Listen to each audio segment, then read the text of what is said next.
Okay, I need you to stay with me on this one because what I'm about to walk you through is one of those rare political moments that happens maybe once or twice in a generation.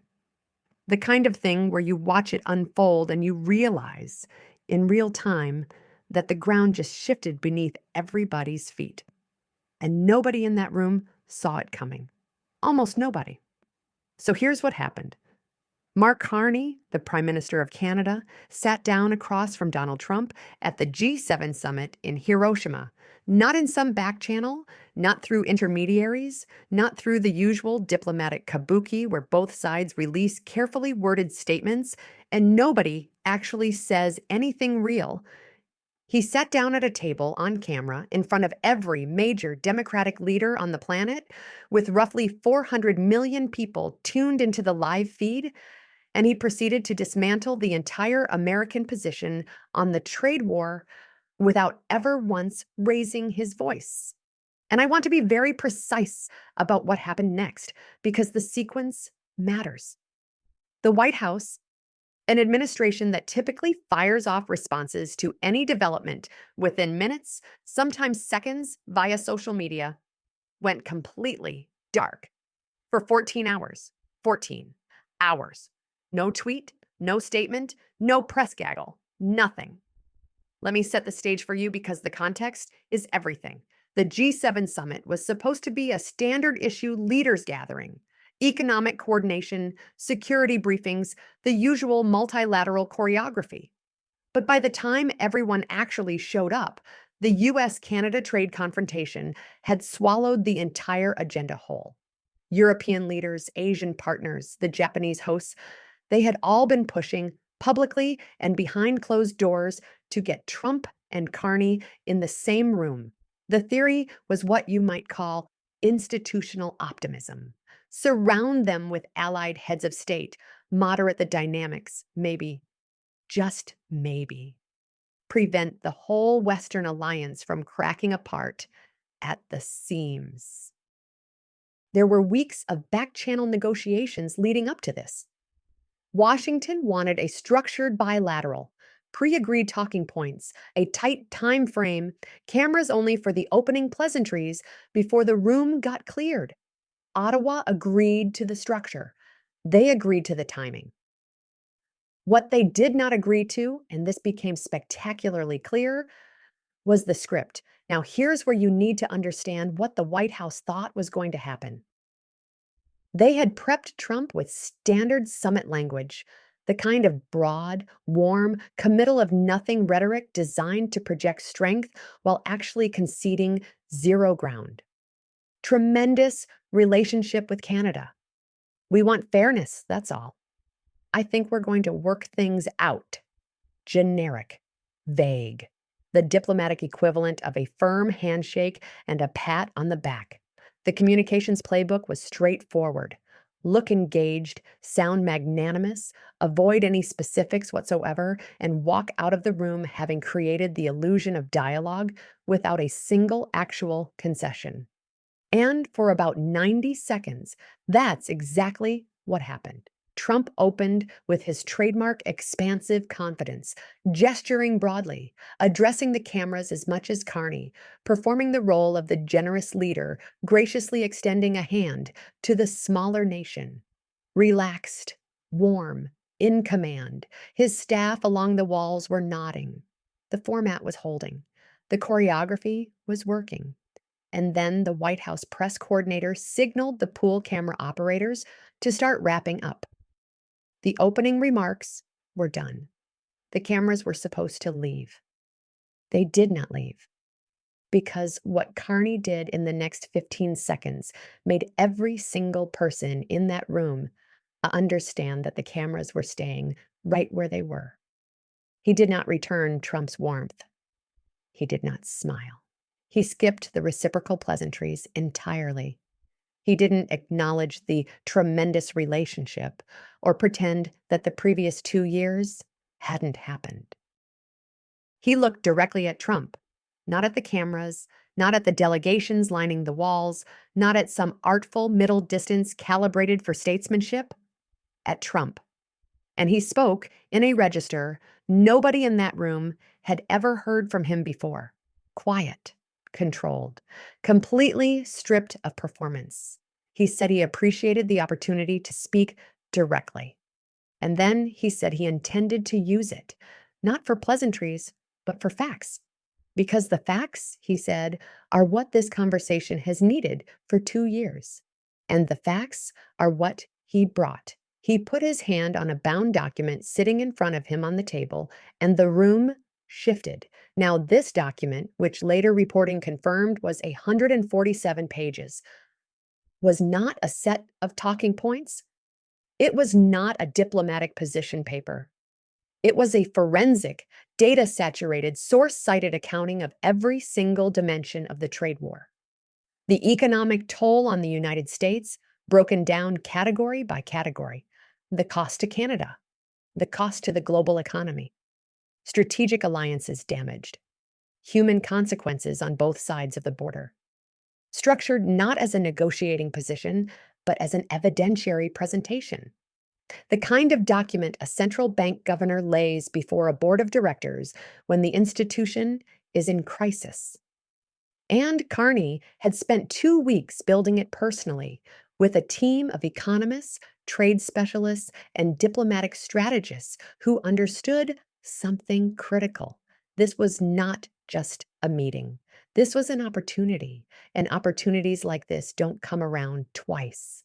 He spoke for 22 minutes without interruption. 22 minutes of data delivered with the clinical precision of someone who has spent an entire career presenting to central bank boards and finance ministry committees. Rooms where theatrics are worthless, and the only thing that matters is whether your numbers hold up. He started with what the trade war had cost America. Not rhetoric, data. The cumulative hit to American GDP, roughly 1.7% over 22 months, translating to approximately $460 billion in forfeited economic output. The cost of the energy suspensions to American border states, $14.3 billion in emergency procurement, grid stabilization, and economic disruption in just the first 3 months. The European defense contracts that walked away from American firms, 480 billion euros in lost procurement over 15 years, with $97 billion in immediate market cap losses across the defense sector. The projected revenue diversion from American East Coast ports due to the Halifax corridor, $38 to $42 billion annually. The agricultural fallout, $12 billion in cost to American food processors and consumers in the first 6 months. The fertilizer tariffs that were supposed to punish Canada, but instead drove a 43% increase in costs for American farmers during planting season, projected yield reductions between 15 and 25%, and a $3.6 billion windfall for the very Canadian industry they were meant to hurt. Every single figure sourced, every citation identified, each page of that dossier turned with the unhurried deliberateness of someone who understands that the document is doing the heavy lifting, and the silence between the numbers is doing the rest. And then, and this is the part that really matters, as he presented Canada's losses too. He didn't hide them. GDP hit. Negative, measurable, painful. Job losses in affected sectors. Real, documented. Communities disrupted. Industries forced to restructure. Families bearing the cost of a confrontation they never chose. He stated Canada's damage with the exact same precision he'd used for America's, because the honesty made the comparison impossible to dismiss. Canada had paid a price. The question was whether the price had been worth it. And then he laid out the answer. Trade diversification across 23 new markets. The Arctic Sovereignty Accord, signed by 23 nations, the European Defense Partnership, the Halifax Trade Corridor. An agricultural export portfolio now generating higher revenue at better margins than the American market had ever delivered. Each gain set against the losses, the ledger balanced, the conclusion inescapable. Canada had come through the trade war structurally stronger than it went in. The United States had not. And then global cost, trade contraction worldwide, supply chains fragmenting, allied confidence in American partnership at its lowest measured level since the end of World War II. International institutions undermined. Multilateral frameworks deliberately designed to route around American unilateral action. IMF projections and World Bank data cited with page numbers, everything verifiable for anyone who wanted to check. And that's when Trump cut in. He leaned forward, waved a hand, the instinctive move of someone who controls rooms by filling them with his voice, and started to say something about how those numbers were very. Look, we've heard a lot of numbers, and frankly, our numbers are very different. And if you look at what Carney stopped speaking. He didn't talk over Trump. He didn't raise his voice. He didn't lean in or gesture or show any reaction at all. He set his pen down on the dossier. And he waited. And here's what you need to understand about that silence. In a room full of powerful people, silence is the single most uncomfortable thing there is. It's worse than confrontation. It's worse than shouting. Because silence puts the burden on the person who just spoke to justify what they said. And Trump's sentence didn't finish. It just trailed off. The momentum of his interruption evaporated into a void that Carney had created, and Trump had nothing substantive to fill because he didn't have the data to fill it with. He had talking points. And talking points are built for press conferences and rallies and friendly interviews, environments where you control the floor. They are not built for a room where the person across the table has 147 pages of sourced analysis and the composure to sit through any interruption until the silence itself becomes the argument. 4 seconds of silence. In diplomatic time, 4 seconds is an eternity.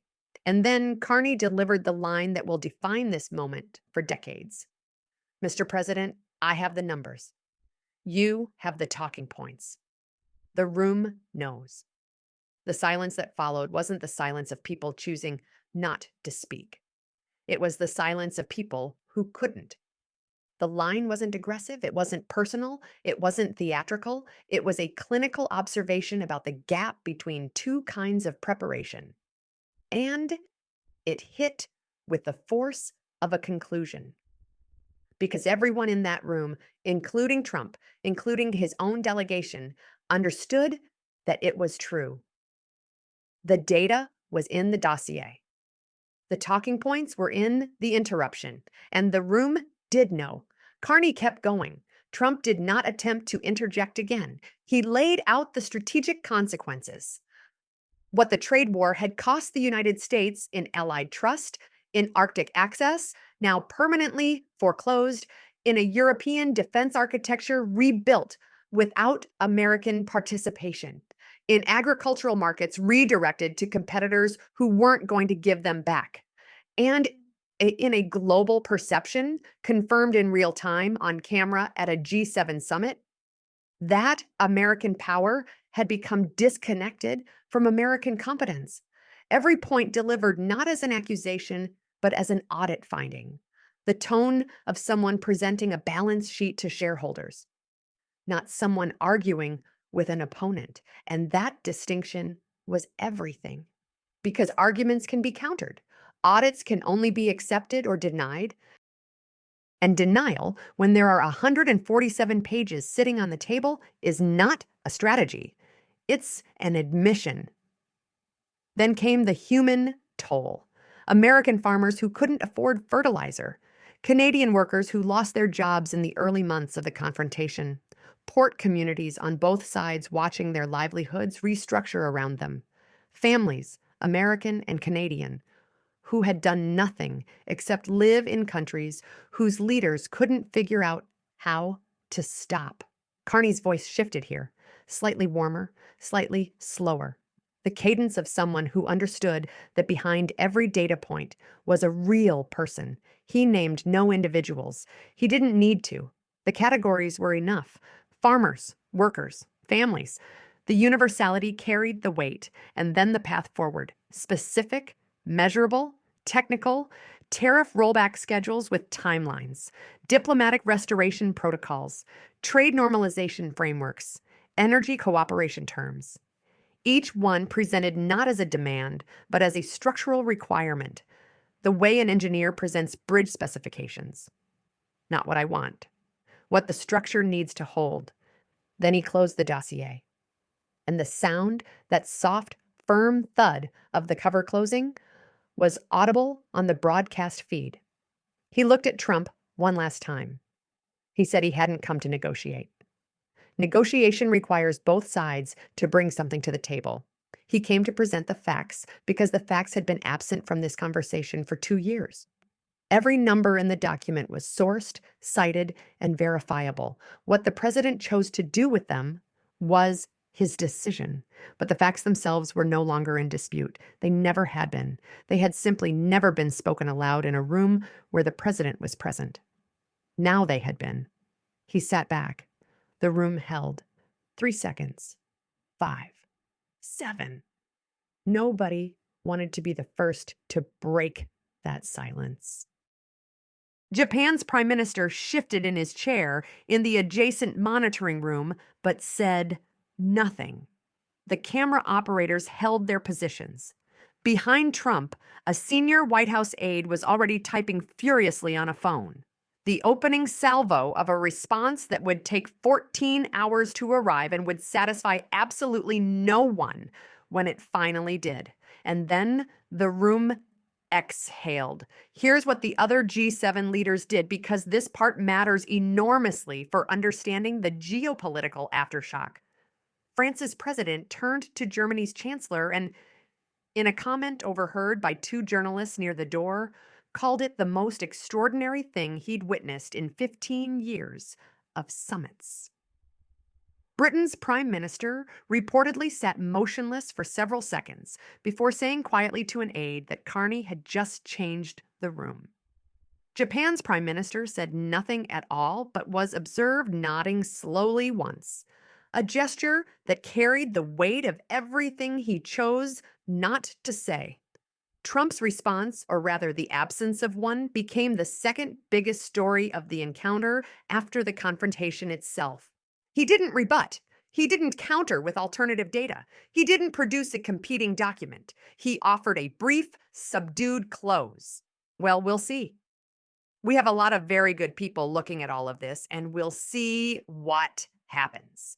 Delivered in a tone completely different from his expansive, confident opening. Flatter, quieter. The casual dominance that had filled that room 90 minutes earlier had been replaced by something else. Not defeat, exactly. Something worse for a man who has built an entire career on projecting dominance, irrelevance. The sense that the room had moved on.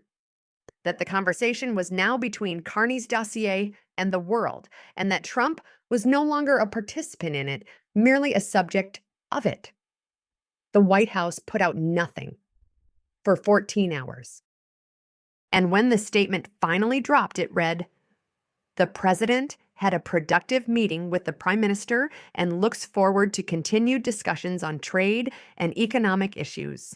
17 words of boilerplate that addressed nothing Carney had said, referenced none of the data he'd presented, and acknowledged not a single element of what the entire world had just watched. Warren Buffett weighed in, and what he said is worth sitting with. He called it the most instructive display of negotiating dynamics he'd witnessed in decades. In 70 years of boardrooms, he said, he's learned one absolute truth about confrontations. The person who is prepared always wins over the person who is merely confident. Always. Confidence without preparation is performance. Preparation without confidence is unnecessary because the facts provide their own confidence.